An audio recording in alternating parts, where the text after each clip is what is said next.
Erdoğan rejiminin kaçırmaları. Temel konu bu ve bu kaçırma meselesini iki boyutta işlemek lazım. Bir tanesi yerel Türkiye içerisinden cemaate mensup insanların kaçırılması. Bir de uluslararası boyutunda yurt dışında yaşayan, uzun yıllardır yurt dışında yaşayan, orada eğitim faaliyetinde bulunan eğitmen, öğretmen, akademisyenlerin kaçırılması boyutu var.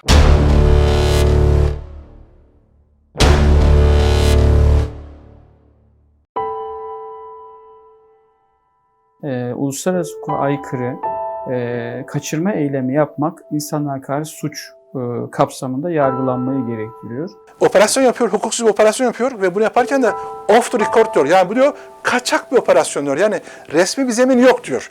Biz sizi kaçırdık ama diyor kimsenin haberi yok. Çocukları indirmişler ve kafalarına siyah çuvalları geçirmişler. Elleri bağlı çocuklarımı yürütüyorlar. Bunun uluslararası tanımı soykırımdır. Yani bir grubu aidiyetinden dolayı yok etmeye kalkmanın tanımı, resmi tanımı soykırımdır.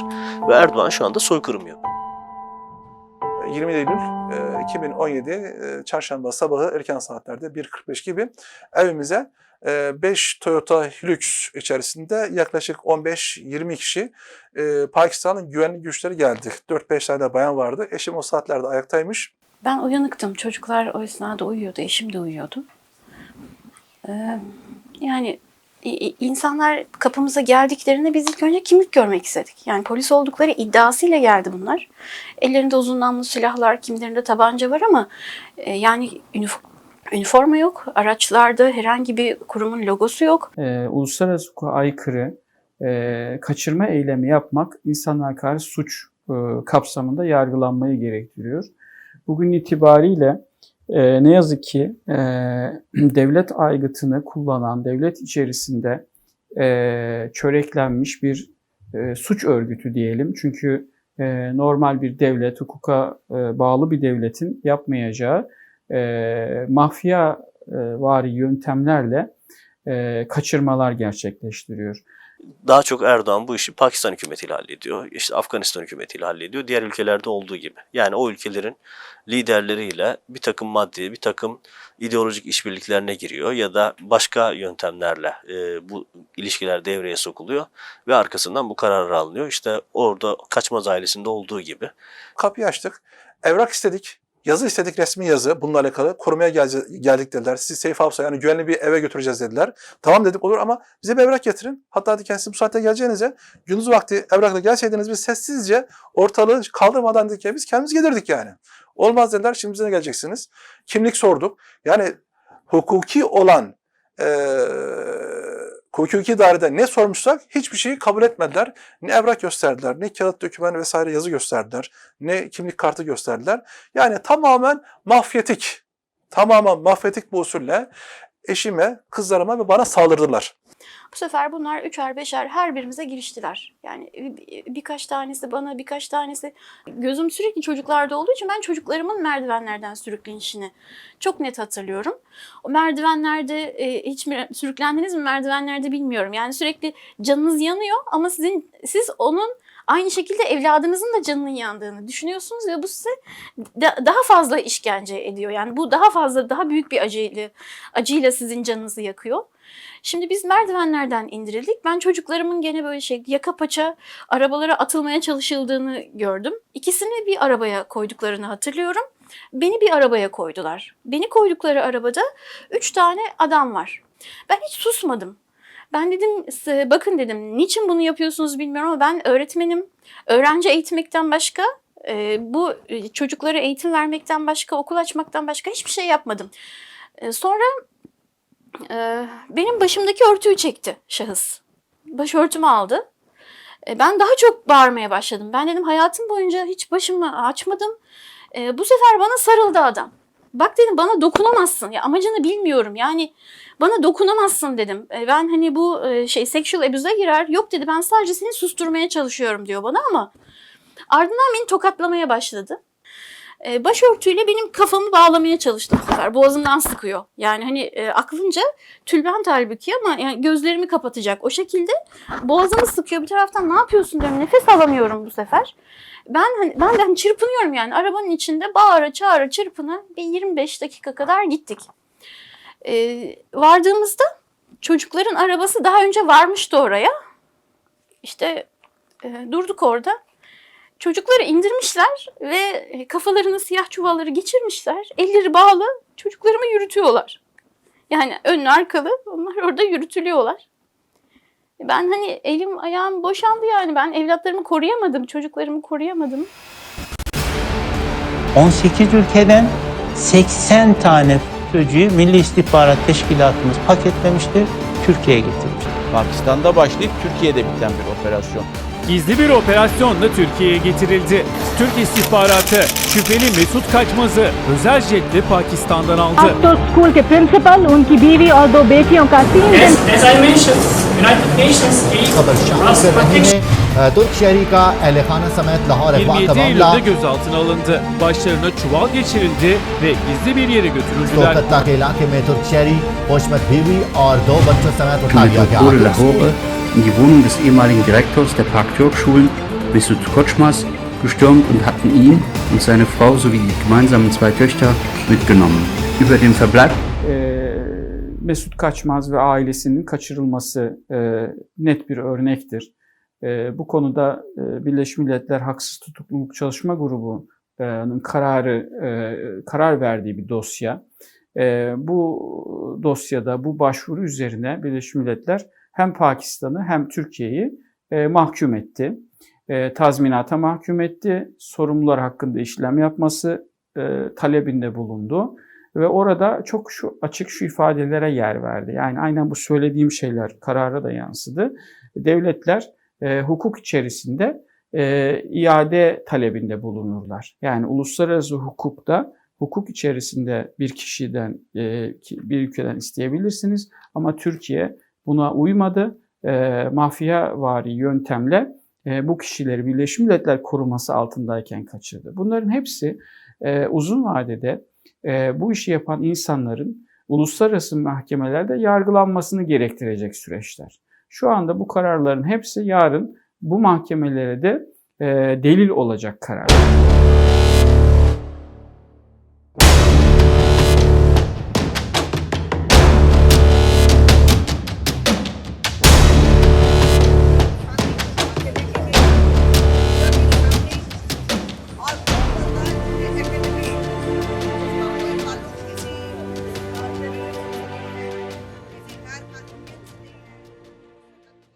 Yurt dışında yapılan kaçırmalarda da aynı şey söz konusu. Ülkeler arasında iade anlaşmaları vardır. Eğer bir kişiyle ilgili bir suç isnadınız varsa Adalet Bakanlıkları arasında yazışma yaparsınız. Delillerinizi ortaya korsunuz. Karşı taraftaki ülke de buna ikna olursa o kişiyi size gönderir. Yani usul prosedürü budur. Ama Erdoğan bunu yapmıyor çünkü ortada bir suç yok, ortada bir delil yok. Yani uzun yıllardır yurt dışında yaşayan bir eğitimciyle ilgili ne tür bir delil gönderebilir ki Türkiye? Gönderemeyeceği için işte onları kaçırma yöntemine devam ediyor. Operasyon yapıyor, hukuksuz bir operasyon yapıyor ve bunu yaparken de off the record diyor. Yani bu diyor kaçak bir operasyon diyor. Yani resmi bir zemin yok diyor. Biz sizi kaçırdık ama diyor kimsenin haberi yok. Bunu çok net bir şekilde. Avukatımızdan bizi konuşmakta yoksun bıraktılar. Tedavi edilmemizi engellediler. 17 gün boyunca yaralarımızın iyileşmesini beklediler. Bize hiçbir böyle olumlu, pozitif olabilecek, bizi rahatlatacak hiçbir şey sağlamadılar. Kesinlikle. Özellikle avukatımızla bizi görüştürmediler. Defaatle sormamıza rağmen görüştürmediler. Adamlar yerimizi kimse bilmiyor. Yerimiz zaten gizli bir yerde.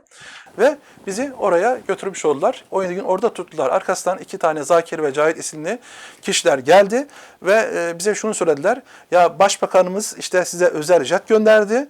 Sizi İstanbul'a götürecekler. Orada Dışişleri Bakanı Genel Sekreteri Tehmida Hanım'la elçilikten birisi gelecek. Orada siz toplantı yapacaksınız, görüşeceksiniz.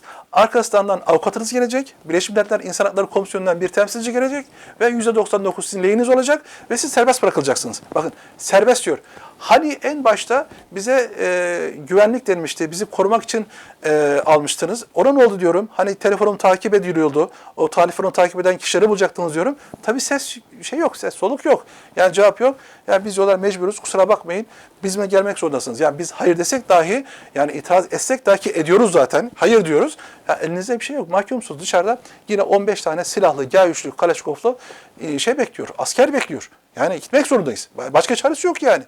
Yani mecburen hani inanmak zorundaydık. İnandık ve onlarla beraber biz havaalanına gittik. Biz normalde havaalanına gideceğimizi bekliyoruz. Uluslararası İkbal havaalanına gideceğimizi bekliyorduk. Ama onun yerine Uluslararası İkbal Havaalanı'na bağlı bir askeri havaalanı vardı. Bizi oraya götürdüler. Dikkat ederseniz bu kaçırma işlemleri de büyük bir şov şeklinde gerçekleşiyor. İşte MİT'in uçağı gidiyor, onlar oradan yakalanıyor, işte elleri kelepçeleniyor, başlarına çökülerek o insanlar uçağa bindiriliyor. Uçağa götürülüyoruz, kapkaranlık. İşte orada zaten Allah'ım diyorsun yani kim bunlar? Orada bir uçak var. Kapkaranlık bir ortam.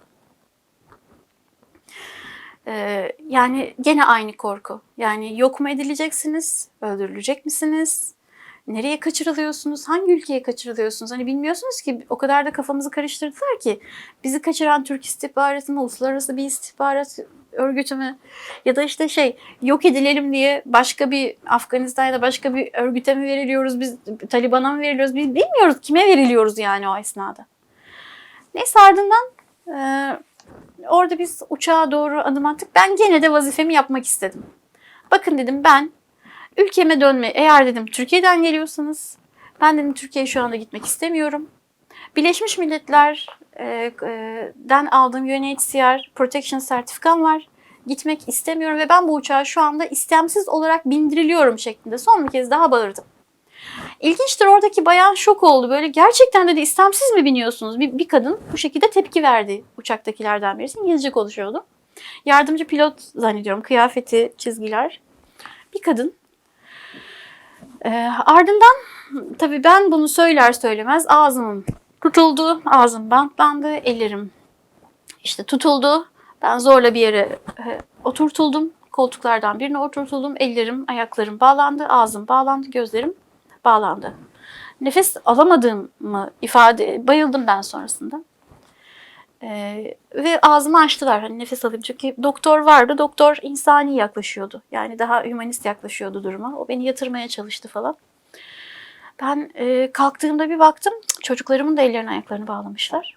Biri 15 yaşında, birisi 17 yaşında.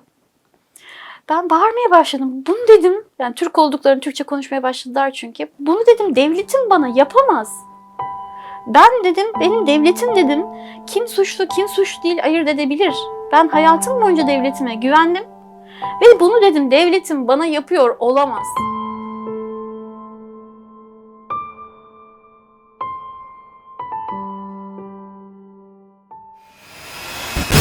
Milli İstihbarat Teşkilatımız yaptığı operasyonla 6 tane paketlediler, getirdiler.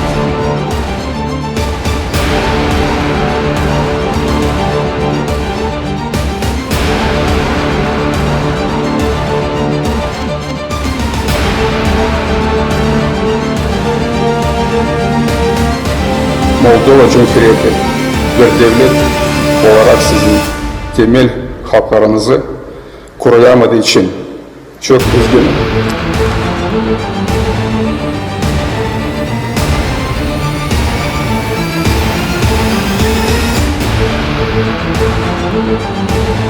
Bunlar tabii gizli yürütülen faaliyetler olduğu için de kamuoyuna tamamı mal olmadı. Tekrar ediyorum, 18 ülkeden 80 tane çocuğu Milli İstihbarat Teşkilatımız paketlemiştir, Türkiye'ye getirmiştir.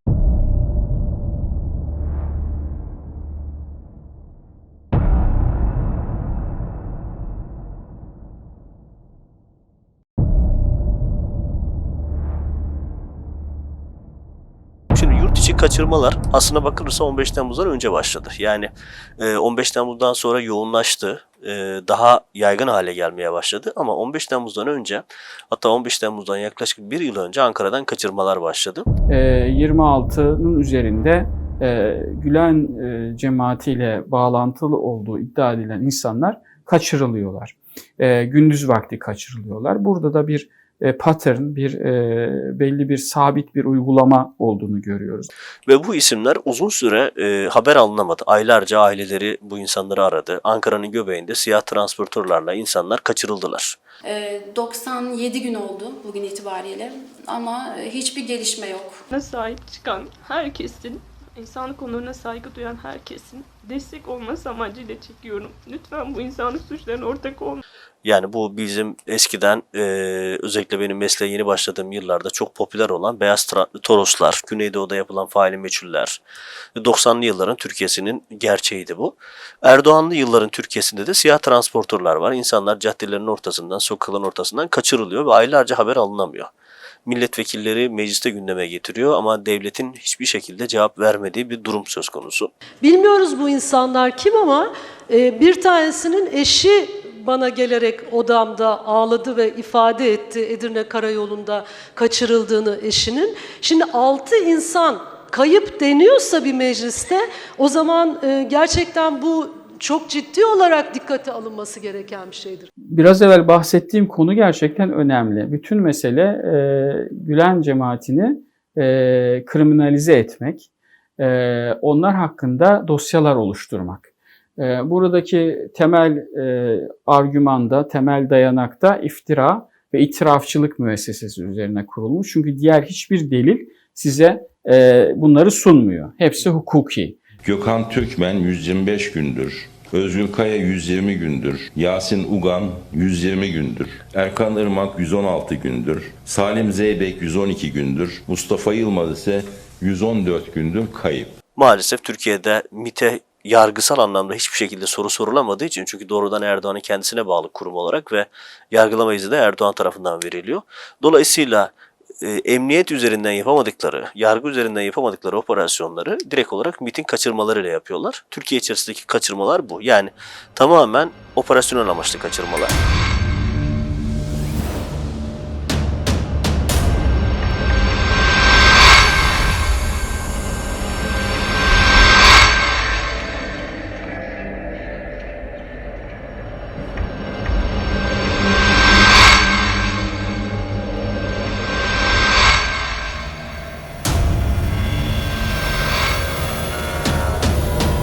Türkiye'de son 4 aydır 6 kişi kaçırıldı ve bu insanların da yoğun bir şekilde şu anda işkence gördüğü düşünülüyor.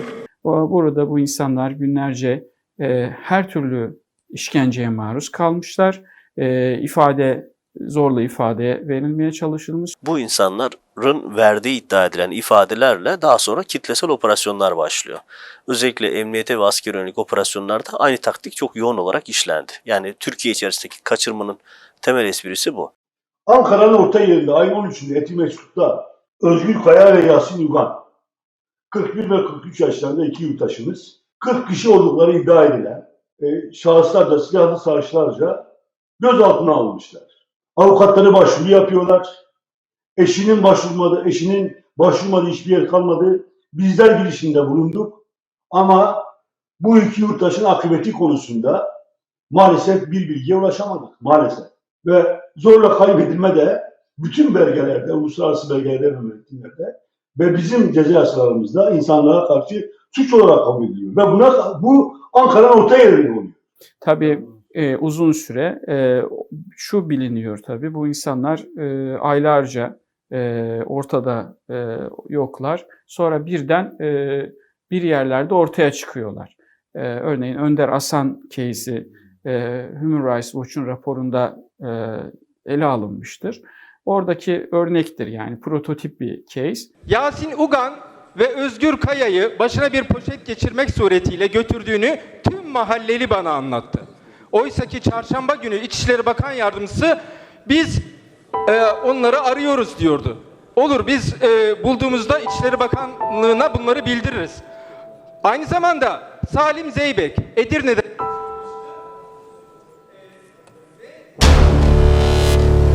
devamı daha sonra.